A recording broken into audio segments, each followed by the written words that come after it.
ശ്രീധുവിന്റെ custody കാലാവധി ഇന്ന് അവസാനിക്കും. കൂസലില്ലാതെ ശ്രീധു പറഞ്ഞ മൊഴിയെല്ലാം മാറ്റി. ബാലരാമപുരത്ത് കൊല്ലപ്പെട്ട 2 വയസ്സുകാരുടെ അമ്മ ശ്രീധു അന്വേഷണവുമായി സഹകരിക്കുന്നില്ലെന്ന് പോലീസ്. ദേവസ്വം ബോർഡിൽ ജോലി വാഗ്ദാനം ചെയ്ത് തട്ടിപ്പ് നടത്തിയ കേസിൽ പോലീസ് കസ്റ്റഡിയിലെടുത്ത ശ്രീധുവാണ് മൊഴി മാറ്റി പറഞ്ഞ് പോലീസിനെ വലയ്ക്കുന്നത്.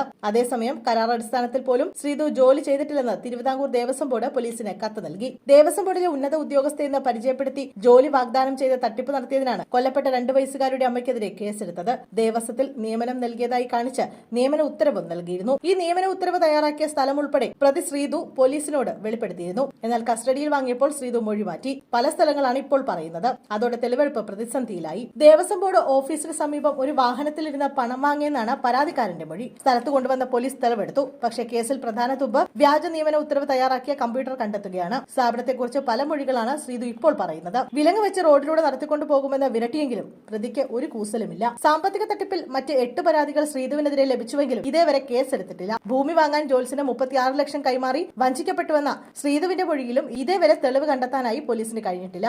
അതേസമയം ശ്രീധുവിനെ ഇന്ന് കോടതിയിൽ ഹാജരാക്കും. ശ്രീധുവിന്റെ കസ്റ്റഡി കാലാവധി ഇന്ന് അവസാനിക്കും. അതേസമയം കൊലക്കേസിൽ പ്രതിയായ അമ്മാവൻ ഹരികുമാറിനെയും ശ്രീധുവിനെയും ഒരുമിച്ചിരുത്തിയുള്ള ചോദ്യം ചെയ്യൽ തുടരുകയാണ്. ഡിവൈഎസ്പിയുടെ നേതൃത്വത്തിലുള്ള സംഘമാണ് ചോദ്യം ചെയ്യുന്നത്.